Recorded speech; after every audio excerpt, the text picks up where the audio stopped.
মুহতারাম হাজিরিন,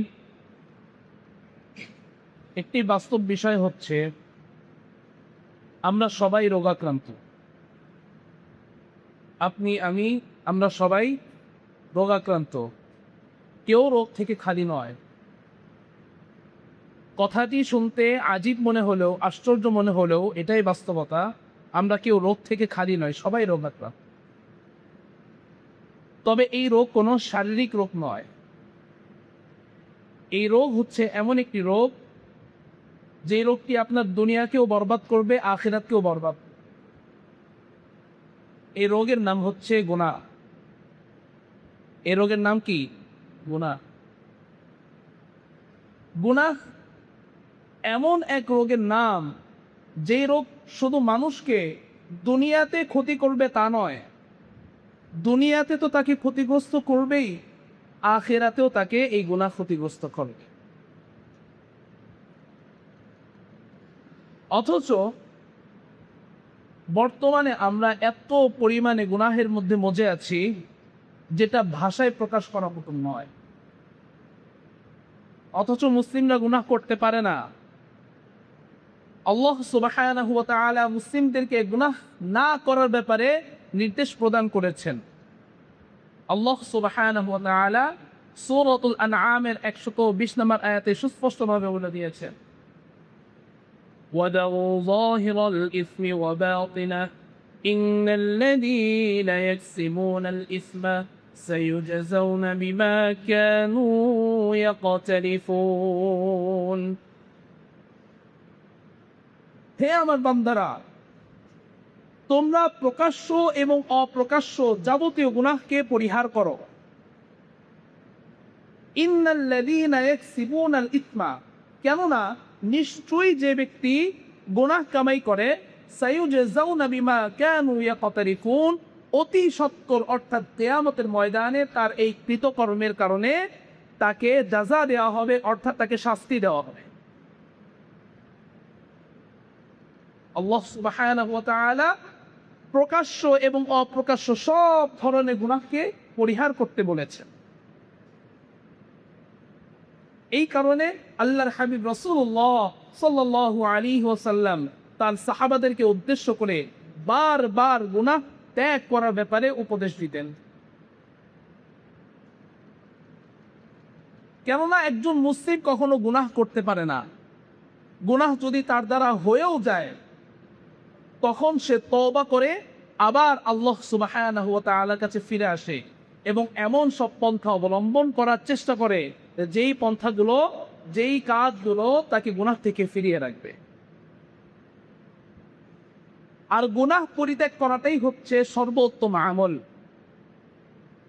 এই গুনাহ পরিত্যাগ করার আমলটাই একজন ব্যক্তিকে আল্লাহ ওয়ালা বানাতে, আরেফ বিল্লাহ বানাতে এবং আল্লাহ তাআলার নৈকট্য প্রাপ্ত বান্দা বানাতে সাহায্য করে। এই কারণে নবী করিম সাল্লাল্লাহু আলাইহি ওয়াসাল্লাম সাহাবাদেরকে বারবার গুনাহ পরিত্যাগ করার ব্যাপারে উপদেশ দিতেন। সুনান তিরমিজি 2305 নম্বর হাদিস, হযরত আবু হুরায়রা রাদিয়াল্লাহু তাআলা আনহু থেকে বর্ণিত, নবী করিম সাল্লাল্লাহু আলাইহি ওয়াসাল্লাম একটি লম্বা হাদিস বর্ণনা করেছেন। ওই হাদিসের একটা অংশ হচ্ছে, রাসূল আরবি সাল্লাল্লাহু আলাইহি ওয়াসাল্লাম বলেন, ইত্তাকিল মাহারিমা তাকুন আ'বাদান নাস, তোমরা যাবতীয় হারাম বস্তুকে, যাবতীয় গুনাহের কাজকে পরিত্যাগ করো, তাহলে তুমি আল্লাহ ওয়ালা হয়ে যাবে। মুহতারাম হাজিরিন, এই গুনাহ পরিত্যাগ করার ব্যাপারে এত নির্দেশ কেন দেওয়া হয়েছে? কেননা গুনাহ হচ্ছে মুসলিম সমাজের জন্য ক্যান্সার স্বরূপ। ক্যান্সার যেভাবে মানুষের শরীরকে নষ্ট করে দেয়, ঠিক তদ্রূপ গুনাহ মানুষের অন্তরকে নষ্ট করে দেয়।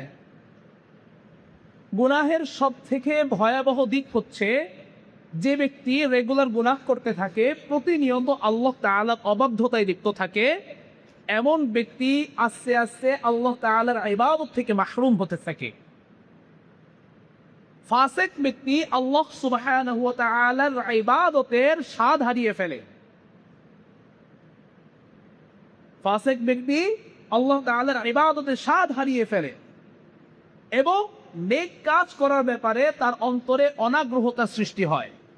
আর খারাপ কাজ করার ব্যাপারে, পাপ কাজ করার ব্যাপারে, গুনাহ করার ব্যাপারে তার অন্তর বারবার আগ্রহী হতে থাকে, যে ব্যক্তি গুনাহ করতে থাকে। এর জ্বলজ্যান্ত প্রমাণ হচ্ছে যে বর্তমান আমরা মুসলিম দাবিদার ঠিকই, কিন্তু আমরা কয়জন 5 ওয়াক্ত সালাত জামায়াতের সহিত মসজিদে আদায় করতে পারি? অথচ 5 ওয়াক্ত সালাতের আযান আমাদের গোটা মুসলিম সমাজ প্রতিনিয়ত শুনতে পায়, সবাই শুনতে পায়। কিন্তু আল্লাহ তাআলার পক্ষ থেকে মুয়াজ্জিন সাহেব যখন আযান দিয়ে মানুষকে সালাতের দিকে আহ্বান করে, কল্যাণের দিকে আহ্বান করে, তখন এই আহ্বানে, এই দাওয়াতে কয়জন সাড়া দেয় বলুন তো? আমাদের অনর্থক আড্ডাবাজি করার সময় থাকে, মানুষের গীবত শিকায়াত করার সময় থাকে, অনর্থক সময় ব্যয় করার সময় থাকে, মোবাইল স্ক্রল করার সময় থাকে, সোশ্যাল মিডিয়ায় অনর্থক সময় ব্যয় করার আমাদের সময় থাকে। কিন্তু এতগুলো সময়ের মধ্যে সামান্য সময় আমি মসজিদে এসে আল্লাহ তাআলার ডাকে সাড়া দিয়ে সালাত আদায় করব, কল্যাণ হাসিল করব, এতটুকু সুযোগ আমার মিলে না। এর কারণ কি? এই কারণ হচ্ছে গুনাহ করতে করতে করতে আমার অন্তর এতটাই মরে গিয়েছে যে আল্লাহ সুবহানাহু ওয়া তাআলার এই আহ্বান আমার অন্তরে কোনো প্রকার রেখাপাত সৃষ্টি করে না। এবং ধীরে ধীরে আমি আল্লাহ তাআলার ইবাদতের স্বাদ হারিয়ে ফেলছি। এর জন্য মসজিদে আসতে আমার মন চায় না, সালাত আদায় করতে মন চায় না, আল্লাহ তাআলার জিকির করতে আমার মন চায় না, রাসূলের প্রতি দরুদ পড়তে আমার মন চায় না। আমার শুধু মন চায় অনর্থক সময় ব্যয় করতে, আমার শুধু মন চায় অনর্থক আড্ডাবাজি করতে, আমার শুধু মন চায় যে টি স্টলে বসে বসে অন্যের গীবত শিকায়াত করতে, রাজনৈতিক অনর্থক আলাপ করতে। এগুলো আমার মন চায়, খুব ভালো লাগে। কিন্তু আল্লাহ তাআলার ইবাদতের প্রতি আমার কোনো আগ্রহ তৈরি হয় না। এটা হচ্ছে গুনাহ করার কুপ্রভাব। এই গুনাহ মানুষের দুনিয়াও বরবাদ করে, আখিরাতও বরবাদ করে। সব থেকে ভয়াবহ গুনাহ হচ্ছে মানুষের গোপন গুনাহ, অর্থাৎ এমন গুনাহ যেই গুনাহ শুধুমাত্র সেই জানে, যেই গুনাহগুলো একটি চার দেওয়ালের মধ্যে একাকীভাবে হয়ে থাকে। এই গুনাহের ব্যাপারে নবী করিম সাল্লাল্লাহু আলাইহি ওয়াসাল্লাম ভয় করেছেন এবং এটা মারাত্মক রকমের গুনাহ। এই গোপন গুনাহ মানুষকে দিন থেকে একবারে বের করে দেয়। ইমাম ইবনুল কাইয়িম আল জাওজিয়া রাহিমাহুল্লাহ তার একটি প্রসিদ্ধ কওল রয়েছে। তিনি বলেন, আজমা আল আরিফুনা বিল্লাহি বিআন্না যুনুবাল খালাওয়াতি ওয়া হিয়া আসলুল ইন্তিকাসাত।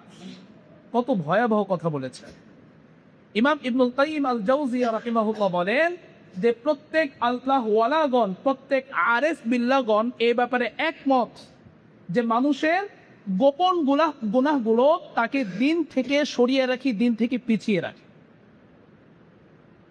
কত ভয়াবহ কথা বলেছে। এই জন্য আমাদের গুনাহ পরিহার করা চাই। এখন আমরা আমাদের গুনাহকে কিভাবে পরিহার করব? গুনাহ পরিহার করার এমন কিছু পদ্ধতি রয়েছে যেই পদ্ধতিগুলো অবলম্বন করার দ্বারা একজন ব্যক্তি গুনাহ থেকে বিরত থাকতে পারে। কোরআন ও সুন্নাত আলোকে এমন 10টা পদ্ধতি রয়েছে, যেই 10টা পদ্ধতি বা পন্থা অবলম্বন করলে একজন ব্যক্তি গুনাহ করা থেকে বিরত থাকতে পারে। আজকে জুমআয় আমি আপনাদের সামনে সেই 10টা পদ্ধতি নিয়ে আলোচনা করব, যেই 10টা পদ্ধতি, যেই 10টা উপায় আপনাকে আমাকে গুনাহ থেকে বিরত রাখতে পারবে ইনশাআল্লাহুল আজিজ।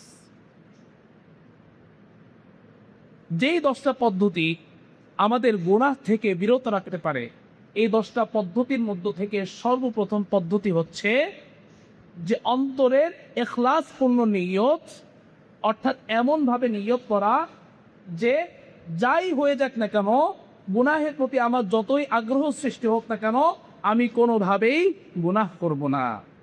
এরকম ইখলাসপূর্ণ নিয়ত করা।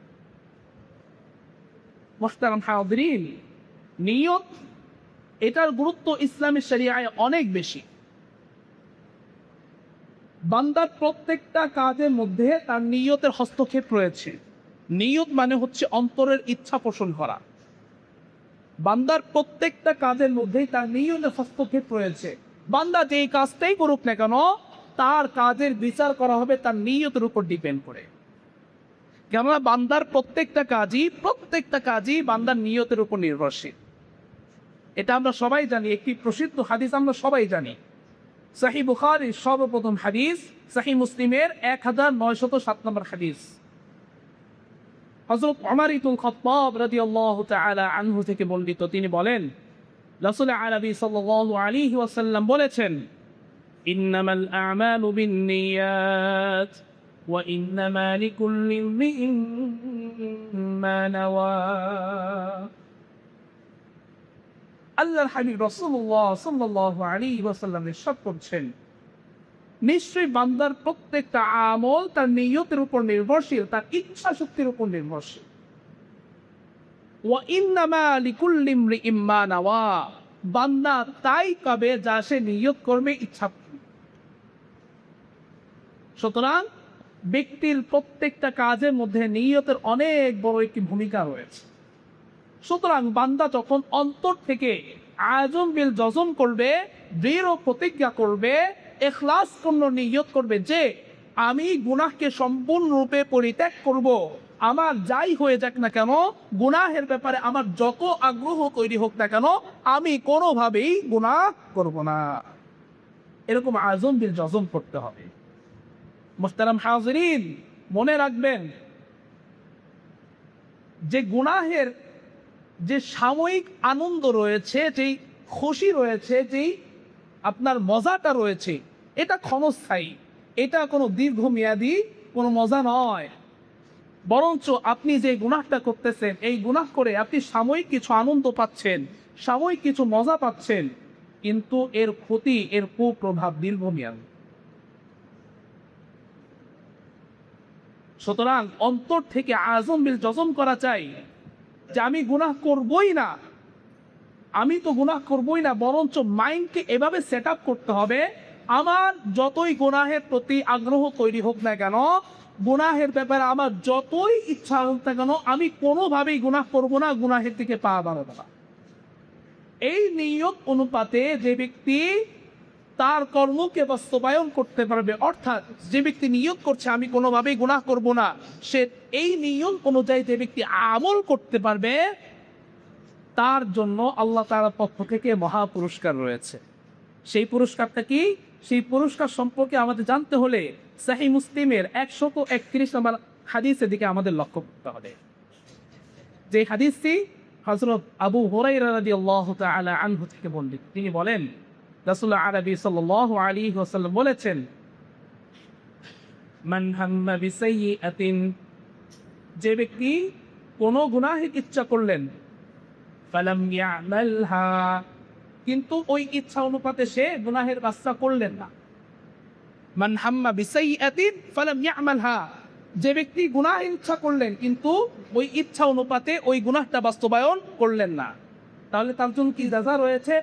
কাতাবাহাল্লাহু লাহু ইনদাহু হাসানাতুন কামিলা। সুবহানাল্লাহ। যে ব্যক্তি গুনাহে ইচ্ছা থাকার পরেও গুনাহ করবে না, আল্লাহ সুবহানাহু ওয়া তাআলা তার আমল নামায় এই গুনাহ থেকে বিরত থাকার কারণে একটি পরিপূর্ণ নেকি লিখে দেন। সুবহানাল্লাহ। একটি পরিপূর্ণ নেকি। কাজটা কি? শুধুমাত্র অন্তরে একটা গুনাহের ইচ্ছা হয়েছিল, অন্তরে ইচ্ছা হয়েছিল যে আমার সামনে একটি বেগানা নারী আসতেছে, বেপর্দা একটি নারী আসতেছে, একটু দেখি সে দেখতে কেমন। অন্তরে এই ইচ্ছাটা জাগলো, জাগার পর সে আল্লাহ তাআলাকে ভয় করে তার দৃষ্টিকে সংযত রাখলো, সে ওই নারী থেকে তাকালো না। তার এই কাজটা করার কারণে কাতাবাহুল্লাহু লাহু ইনদাহু হাসানাতুন কামিলা, আল্লাহ তাআলা তার আমল নামায় একটি মোকাম্মাল, একটি পরিপূর্ণ নেকি লিখে দিলেন। সুবহানাল্লাহ। এই জন্য অন্তর থেকে আযম বিল জজম করা চাই, দৃঢ় প্রতিজ্ঞা করা চাই, দৃঢ় ইচ্ছা পোষণ করা চাই যে আমি কোনোভাবেই গুনাহের পথে পা বাড়াবো। মুহতারাম হাজিরিন, ওলামায়ে কেরাম বলেন, সালাফগণ বলেন যে নিয়ত হচ্ছে তিন ধরনের। নিয়ত তিন ধরনের। এক প্রকার নিয়ত হচ্ছে কোনো নেক কাজে নিয়ত করা, কোনো ভালো কাজে নিয়ত করা। অর্থাৎ কোনো ব্যক্তি নিয়ত করলো যে আমি প্রত্যেক দিন কিছু নফল সালাত আদায় করব, আওয়াবিন ইশরাক আদায় করব, আমি নফল সিয়াম পালন করব। নবী করিম সাল্লাল্লাহু আলাইহি ওয়াসাল্লাম যেভাবে সোমবার এবং বৃহস্পতিবারে সওম পালন করতেন, আমি সেভাবে সওম পালন করব। আমি দান সাদাকা করব, মসজিদের উন্নয়নমূলক কাজে আমি শরীক থাকব। এই নিয়তকে বলা হয় সাধারণ নিয়ত, বা আরবি পরিভাষায় এই নিয়তকে বলা হয় আন-নিয়াতুল আদিয়া, অর্থাৎ সাধারণ নিয়ত। আরেক প্রকার নিয়ত হচ্ছে যে কোনো ব্যক্তি এই নিয়ত করলো যে আমি গুনাহ করব না, সাধারণভাবে নিয়ত করলো যে আমি গুনাহ করব না। তো এই ধরনের গুনাহকে বলা হয় আন-নিয়াতুল হাসানা, অর্থাৎ উত্তম নিয়ত। আর তৃতীয় প্রকার নিয়ত হচ্ছে এমন নিয়ত যে ব্যক্তি নিয়ত করলো যে আমার অন্তরে গুনাহের ইচ্ছা আসলেও আমি নিয়ত করব না, আমি গুনাহ করব না, গুনাহ থেকে আমি পরিপূর্ণরূপে বেঁচে থাকবো। অর্থাৎ অন্তরে দৃঢ় প্রতিজ্ঞা, দৃঢ়ভাবে নিয়ত করা, ইখলাসপূর্ণ নিয়ত করা। এই নিয়তকে বলা হয় আহসানুন নিয়াত, অর্থাৎ সর্বোত্তম নিয়ত। আর এই সর্বোত্তম নিয়তটাই আল্লাহ তাআলা অনেক পছন্দ করেন। এই সর্বোত্তম নিয়ত যারা করে, হাদিসের পরিভাষায় এরাই হচ্ছে শক্তিশালী মুমিন, যাদেরকে আল্লাহ সুবহানাহু ওয়া তাআলা পছন্দ করেন, ভালোবাসেন। সহিহ মুসলিমে 2464 নম্বর হাদিস, হযরত আবু হুরায়রা রাদিয়াল্লাহু তাআলা আনহু থেকে বর্ণিত, তিনি বলেন নবী করিম সাল্লাল্লাহু আলাইহি ওয়াসাল্লাম বলেছেন, আল মুমিনুল কবিয়্যু খায়রুন ওয়া আহাব্বু ইলাল্লাহি মিনাল মুমিনিদ যায়ীফ। রাসূলুল্লাহ সাল্লাল্লাহু আলাইহি ওয়াসাল্লাম বলছেন যে শক্তিশালী মুমিন আল্লাহ তাআলার কাছে একজন দুর্বল মুমিনের তুলনায় অনেক পছন্দনীয় এবং অনেক মর্যাদা সম্পন্ন এবং উত্তম। সুবহানাল্লাহ। এই হাদিসের অনেক ব্যাখ্যা রয়েছে শক্তিশালী মুমিন দ্বারা কারা উদ্দেশ্য। এর মধ্যে একটা ব্যাখ্যা এটাও, যে ব্যক্তি এমন নিয়ত করলো যে অন্তরে গুনাহের ইচ্ছা আসার পরেও আমি গুনাহ করব না, এবং সে ওই নিয়তকে বাস্তবায়ন করলো, অর্থাৎ অন্তরে গুনাহের ইচ্ছা আসা সত্ত্বেও সে গুনাহ করলো না, এমন ব্যক্তি হচ্ছে আল্লাহ তাআলার নিকট, রাসূলের নিকট, রাসূলের হাদিস অনুযায়ী শক্তিশালী। এই মুমিনকে আল্লাহ তাআলা অনেক বেশি ভালোবাসেন, অনেক বেশি পছন্দ। কাজেই গুনাহ থেকে বেঁচে থাকার প্রথম ফর্মুলা হচ্ছে আপনাকে আমাকে অন্তরের ইখলাসপূর্ণ নিয়ত করতে হবে যে যাই হয়ে যাক না কেন, আমার যতই ইচ্ছা জাগ্রত হোক না কেন, আমি কোনোভাবেই গুনাহের কাজ করব না। এটা হচ্ছে এক নাম্বার ফর্মুলা। গুনাহ থেকে বেঁচে থাকার দ্বিতীয় নাম্বার ফর্মুলা হচ্ছে বেশি বেশি ইস্তেগফার করতে হবে। কি করতে হবে ভাই? ইস্তেগফার করতে হবে। ইস্তেগফার কাকে বলে? ইস্তেগফারের শাব্দিক অর্থ হচ্ছে ক্ষমা চাওয়া। পারিভাষিক অর্থ হচ্ছে যে কোনো ব্যক্তি গুনাহ করার পর তার গুনাহের কারণে অনুতপ্ত হয়ে সে আল্লাহ তাআলার কাছে ক্ষমা প্রার্থনা করে। এই ক্ষমা প্রার্থনা করাকে বলা হয় ইস্তেগফার। বেশি থেকে বেশি ইস্তেগফার পাঠ করা। রাসূল সাল্লাল্লাহু আলাইহি ওয়াসাল্লাম সাহাবাদেরকে বেশি বেশি ইস্তেগফার পাঠ করার ব্যাপারে উদ্বুদ্ধ করেছেন। ইমাম রাসূলুল্লাহ সাল্লাল্লাহু আলাইহি ওয়াসাল্লাম, যিনি মাসুম, যার আগে পিছনে সব গুনাহ আল্লাহ তাআলা অটোমেটিকলি মাফ করে দিয়েছেন, যার জীবনে কোনো গুনাহ নাই, এমন ব্যক্তি, এমন রাসূল যিনি মাসুম, যার জীবনে কোনো গুনাহ নাই, তিনি প্রত্যেকদিন 100 বার ইস্তেগফার করতেন। কয়বার? 100 বার। 100 বার সে আল্লাহ তাআলার কাছে ক্ষমা চাইতেন। সুনানে আবি দাউদের, সুনানে তিরমিজির 2702 নম্বর হাদিস, হযরত আযর রাদিয়াল্লাহু তাআলা আনহু থেকে বর্ণিত, তিনি বলেন নবী করিম সাল্লাল্লাহু আলাইহি ওয়াসাল্লাম বলেছেন, ইন্নী লাআস্তাগফিরুল্লাহ ফিল ইয়াউমি 100 মাররা। যে আমি আল্লাহ তাআলার কাছে প্রত্যেক দিন 100 বার করে ইস্তেগফার পাঠ করি, অর্থাৎ আমি প্রত্যেক দিন আল্লাহ তাআলার কাছে 100 বার ক্ষমা চাই। আল্লাহু আকবার। এমন ব্যক্তি আল্লাহ তাআলার কাছে ক্ষমা চান যার জিন্দেগিতে কোনো ক্ষমা নাই, যার জিন্দেগিতে কোনো গুনাহ নাই। এমন ব্যক্তি, এমন সত্তা আল্লাহ তাআলার কাছে প্রত্যেকদিন 100 বার ইস্তেগফার পাঠ করে। আমি কয়বার ইস্তেগফার পাঠ করি বলেন তো? আমি নিজের কথা বলি, আমি নিজেও মনে হয় এত ইস্তেগফার পাঠ করি না। হয়তো মাঝে মধ্যে পড়া হয়, কিন্তু আমি কি গুনাহ থেকে মুক্ত? আমি আপনাদের কথা বলছি না, আমার কথা বলতেছি। আপনাদের কি মনে হয় আমি কি একবারে সুফি দরবেশ? আমি কি গুনাহ থেকে একবারে মুক্ত? আমি কি গুনাহগার নই? আমার দ্বারা কি গুনাহ সংগঠিত হয় না? আমার কাছে মোবাইল আছে মানে আমার দ্বারা গুনাহ সংগঠিত হয়। কি বললাম? আমার কাছে স্মার্টফোন আছে, অ্যান্ড্রয়েড সেট আছে মানে আমার দ্বারা গুনাহ সংগঠিত হয়। কাজেই আমিও গুনাহ থেকে মাসুম নই, আমি গুনাহ থেকে পবিত্র নই। আমি এতটা সুফি দরবেশ হয়ে যায় নাই, এতটা পীরে কামিল হয়ে যায় নাই যে আমার দ্বারা কোনো গুনাহ হবে না। আমি কয়বার ইস্তেগফার পাঠ করি? যেখানে রাসূল প্রত্যেক দিন 100 বার ইস্তেগফার পাঠ করতেন, সেখানে আমি কয়বার পাঠ করি? এমনও দিন যে আমি সারাদিন ইস্তেগফার পাঠ। আল্লাহু আকবার। এই হচ্ছে আমাদের হালত। তাহলে আমি গুনাহ থেকে কিভাবে বিরত থাকবো? কিভাবে বিরত থাকবো? এই কারণে বেশি বেশি ইস্তেগফার পাঠ করতে হবে যদি আমরা গুনাহ থেকে মুক্ত থাকতে চাই। রাসূল সাল্লাল্লাহু আলাইহি ওয়াসাল্লাম আমাদেরকে ইস্তেগফার পাঠ করার পদ্ধতি শিখিয়ে দিয়েছেন, কিভাবে ইস্তেগফার পাঠ করতে হবে। কমসে কম প্রত্যেক নামাজের শেষে কমসে কম 3 বার ইস্তেগফার পাঠ করতে হবে। এটা রাসূলের রেগুলার আমল ছিল। 5 ওয়াক্ত সালাতের পরে তিনি হুট করে হাত তুলে মোনাজাত করতেন না। 5 ওয়াক্ত সালাতের পর সালাত শেষ, ফরজ সালাত শেষ হওয়ার সাথে সাথে তিনি আল্লাহু আকবার বলতেন। আল্লাহু আকবার বলার পর 3 বার ইস্তেগফার পাঠ। আস্তাগফিরুল্লাহাল্লাযী লা ইলাহা ইল্লা হুয়াল হাইয়ুল কাইয়্যুম ওয়া আতুবু ইলাইহি লা হাওলা ওয়ালা কুওয়াতা ইল্লা বিল্লাহ, অথবা সংক্ষেপে বললে আস্তাগফিরুল্লাহ ওয়া আতুবু ইলাইহি, অথবা আল্লাহুম্মা গফিরলি। তিনি সালাত শেষ করার সাথে সাথে এই আমলগুলো করতেন। সুতরাং আমাদের বেশি বেশি ইস্তেগফার পাঠ করতে হবে, বেশি থেকে বেশি ইস্তেগফার পাঠ করতে হবে। হযরত আবু বকর রাদিয়াল্লাহু তাআলা আনহু থেকে বর্ণিত, তিনি বলেন নবী করিম সাল্লাল্লাহু আলাইহি ওয়াসাল্লাম বলেছেন, মা আসাররা মান ইস্তাগফারা ওয়া ইন আদা ফিল ইয়াউমি 70 মাররা। যে ব্যক্তি প্রত্যেক দিন একটা গুনাহ 70 বার করল, রাসূল সাল্লাল্লাহু আলাইহি ওয়াসাল্লাম বলছেন যে ব্যক্তি প্রত্যেক দিন একটা গুনাহই 70 বার করলো। ফর এক্সাম্পল, কোনো ব্যক্তি 70 বার একটা নারীর দিকে একদিনেই তাকায়, এমন নারী যে নারী তার জন্য বেগানা, যে নারী তার জন্য গায়রে মাহরাম, এমন নারীর দিকে সে প্রতিদিন 70 বার তাকায়।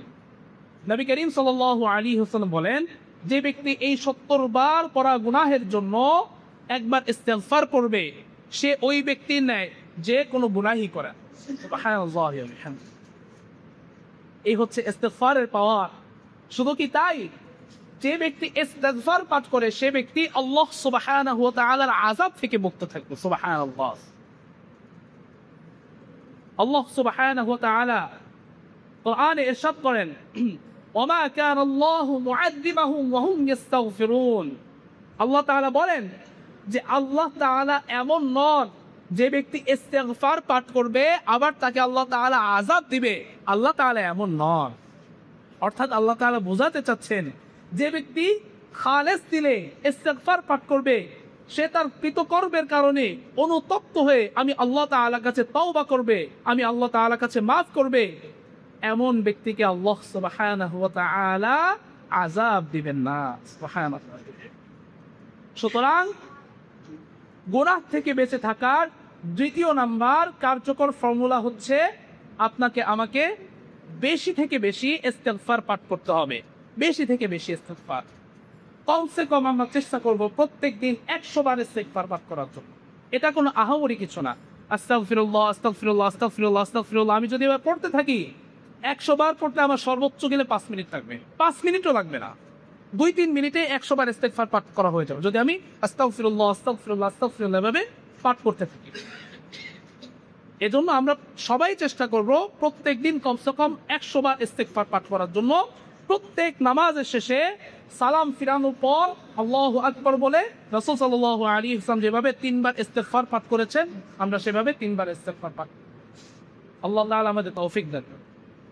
তো সুতরাং গুনাহ থেকে বেঁচে থাকার দ্বিতীয় নম্বর ফর্মুলা হচ্ছে বেশি থেকে বেশি ইস্তেগফার পাঠ করতে হবে, আল্লাহ তাআলার কাছে ক্ষমা চাইতে হবে।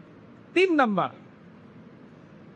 নাম্বার ফর্মুলা হচ্ছে গুনাহের পরিবেশকে পরিত্যাগ করতে হবে এবং বেশি বেশি আমলি পরিবেশকে ইখতিয়ার করতে হবে। কি বললাম? গুনাহের পরিবেশকে পরিত্যাগ করতে হবে যথাসাধ্য অনুযায়ী এবং আমলি পরিবেশকে বেশি থেকে বেশি ইখতিয়ার করতে হবে। আজ আমাদের বর্তমান হালত হচ্ছে যে আমলি পরিবেশ আমরা সময় দিতে চাই না। আমাদের কাছে আমলি পরিবেশ চাইতে গুনাহের পরিবেশগুলো অনেক বেশি ভালো লাগে। যেমন 5 ওয়াক্ত সালাতের আজান হলে কয়জন মুসলিমকে মসজিদে পাওয়া যায়? এই যে আজকের এই জুমার দিনে যেই পরিমাণ মুসলিমরা সালাত আদায় করতে আসবে বা আসতেছে, এই পরিমাণ মানুষ কি প্রত্যেক দিন 5 ওয়াক্ত সালাতে পাওয়া যায়? আচ্ছা, অন্যান্য 4 ওয়াক্ত সালাতের কথা বাদ দিলাম। অন্যান্য 4 ওয়াক্ত সালাতে মানুষ বিভিন্ন প্রকার মাশগুলাতের মধ্যে ব্যস্ত থাকে। বাচ্চারা কথা কম বলো।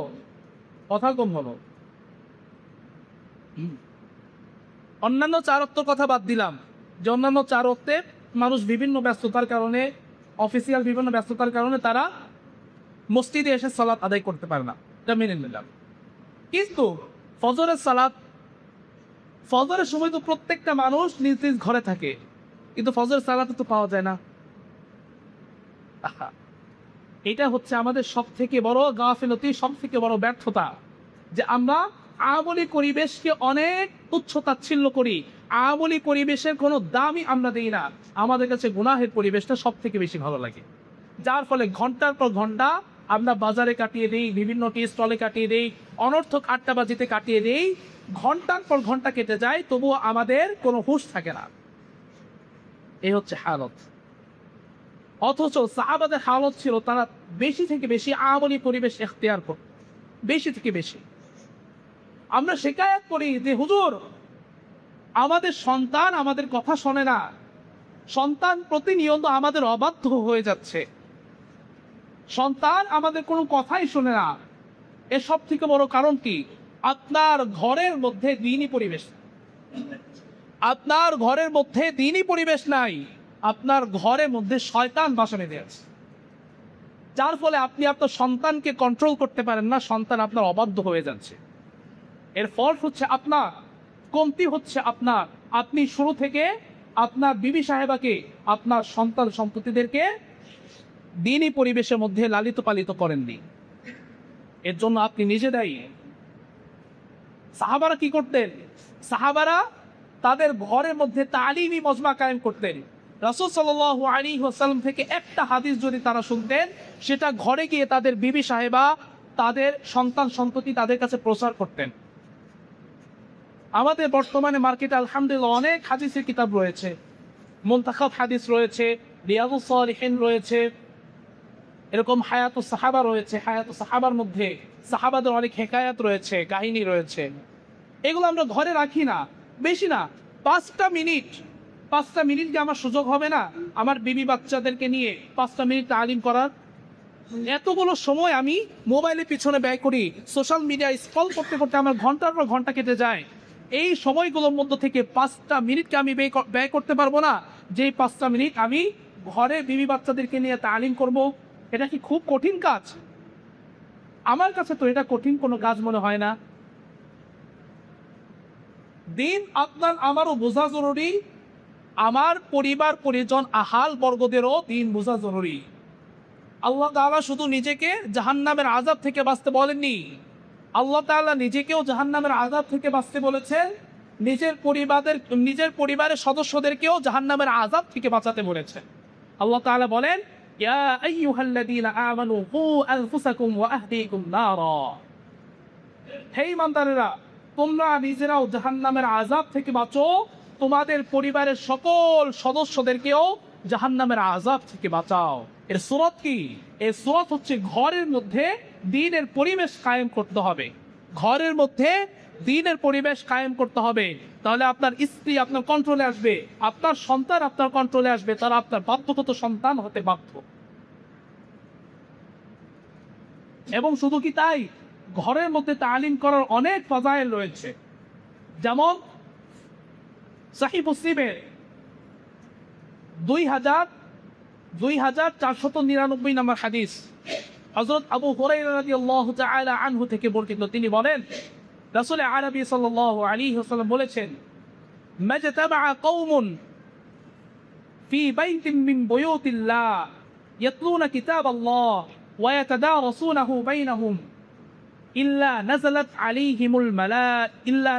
আলাইহিমুস সাকিনাহ ওয়া হাফফাতহুমুর রাহমা وحفتهم الملائكة وغشيتهم الرحمة وذكر الله في من عنده।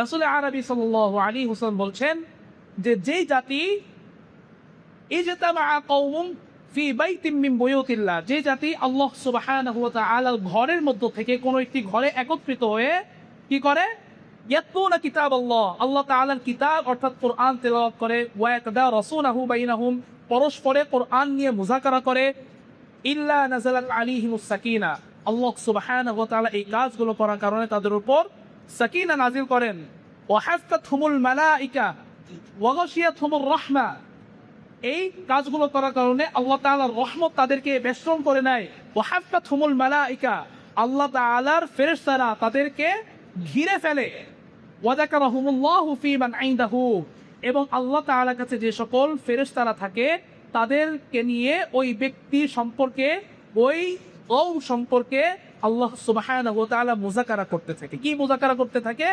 যে এই সকল বান্দারা হচ্ছে আমার বান্দা, যারা আমি আল্লাহ তাআলাকে সন্তুষ্টি করার জন্য তারা দ্বীনের তালিম করতেছে, তারা দ্বীনের মুযাকারা করতেছে। সুতরাং আল্লাহ সুবহানাহু ওয়া তাআলা এর জন্য নিজের ফেরেশতাদের সাথে এই বিষয়ে ডিসকাস করেন, পরামর্শ করেন, আলোচনা করেন, এবং তাদের উপরে আল্লাহ তাআলা বিশেষ সাকিনা এবং রহমত নাযিল করেন। মুহাদ্দিসিন কেরাম বলেন যে এই হাদিস শুধু মসজিদের ক্ষেত্রে প্রযোজ্য তাই নয়, এই হাদিস নিজ নিজ ঘরের মধ্যেও প্রযোজ্য হবে। অর্থাৎ যে ব্যক্তি ঘরের মধ্যে কোরআনী পরিবেশ কায়েম করবে, রাসূলের সুন্নাহ কায়েম করবে, দ্বীনের পরিবেশ কায়েম করবে, ঘরের মধ্যে কোরআন নিয়ে মুযাকারা করবে, রাসূলের হাদিস নিয়ে মুযাকারা করবে, সাহাবাদের হিকায়াত নিয়ে মুযাকারা করবে, এবং সেগুলো বাস্তবায়ন করার চেষ্টা করবে, তাদের জন্য ওই একই রহমত বর্ষণ হবে। অর্থাৎ তাদের উপরও আল্লাহ